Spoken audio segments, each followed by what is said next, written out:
What are persistent pesticides? Persistent pesticides are things like DDT, dieldrin, chlordane, things that maybe right now aren't hot button issues, but they were 20, 30 years ago. As a matter of fact, one of the most famous books in environmental toxicology, Silent Spring, was written exactly about DDT. Why was Rachel Carson writing about a silent spring?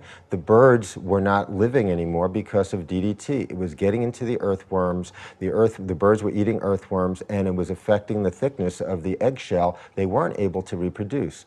We know that these kinds of persistent organochlorine pesticides, which are now largely banned, we've banned almost all of them, but they're still in our environment because they are so persistent. So for example, if you applied chlordane around the foundation of your house back in the 1970s, that chlordane is still creating a termite shield around your house, which may be a good thing in terms of keeping termites out of your house, but it's a bad thing in terms of growing any crops or your children digging or your pets digging in the side yard, because that chlordane is so persistent and it is so toxic that it is a health risk today, even though we banned it 30 years ago. These kinds of organochlorine, persistent pesticides can still come at us from the food chain because they cycle through the aquatic environment and do bioaccumulate in fish.